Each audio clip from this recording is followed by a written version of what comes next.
बांग्लादेश में भले ही नई सरकार बन गई है, लेकिन वहां हिंसा अभी भी जारी है।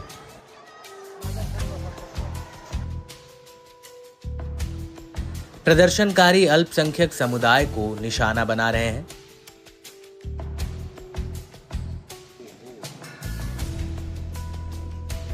बांग्लादेश से कई हिंदू परिवार अपने घर छोड़कर भारत आना चाहते हैं।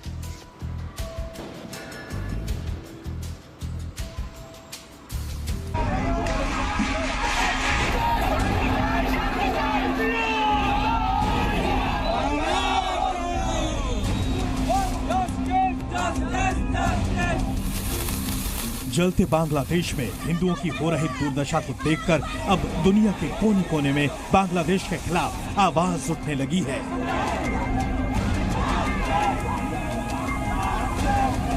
अमेरिका के न्यूयॉर्क में भी लोग सड़कों पर उतर आए हैं। बांग्लादेश में हिंदुओं के साथ हो रही बर्बरता के खिलाफ पूरी तरह गुस्से में है। तो संयुक्त राष्ट्र में भी इस अत्याचार के खिलाफ आवाज उठ रही है। चाहे संत समाज हो, चाहे हिंदूवादी संगठन, हर कोई बुरी तरह आहत है। यही नहीं, भारतीय मूल के अमेरिकी सांसद श्री थानेदार का भी बांग्लादेश में हिंदुओं के खिलाफ हिंसा पर गुस्सा फूट पड़ा है। उन्होंने बांग्लादेश के कट्टरपंथियों को साफ साफ चेतावनी दी है और कहा है कि हिंदुओं पर हो रहे अत्याचार को किसी भी हाल में बर्दाश्त नहीं किया जाएगा। Atrocities in Bangladesh, the attacks on the minority Hindus is totally unacceptable.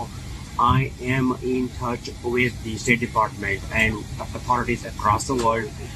I am on top of it, and we will not stop until all of these things is addressed.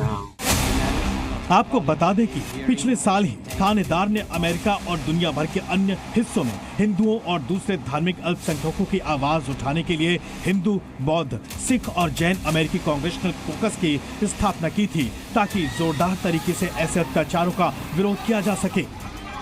We need justice for the minority Hindus and all these heartbreaking activities. This has to stop.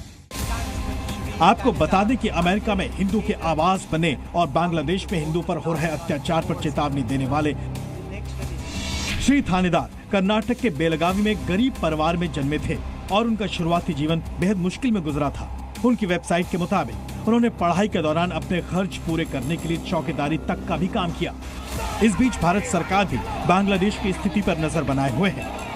माननीय गृह मंत्री जी ने वहाँ ADG BSF के अध्यक्षता में एक उच्च स्तरीय कमेटी भी बना दिए हैं। आपको बता दें कि अब तक बांग्लादेश में पिछले 23 दिनों में 560 मौतें हो चुकी हैं, जबकि 5 अगस्त से अब तक 232 हत्याएं हुई हैं। दो हिंदू संगठनों के मुताबिक 5 अगस्त के बाद से अब तक 52 जिलों में 205 हिंसक घटनाएं हुई हैं। बांग्लादेश के हिंदूवादी संगठनों ने भी शुक्रवार को अंतरिम सरकार के प्रमुख मोहम्मद यूनुस को एक चिट्ठी लिखी है। इस चिट्ठी में उन्होंने आंकड़े भी पेश किए हैं जिनमें हिंसा की घटनाओं का जिक्र है। हालत यह है कि यहाँ लोग बॉर्डर पार कर भारत में अपनी जान बचाने के लिए मजबूर हैं। तो दूसरी ओर हालत की गंभीरता को देखते हुए बांग्लादेश से सटी सीमाओं पर BSF किसी भी स्थिति से निपटने के लिए पूरी तरह तैयार है।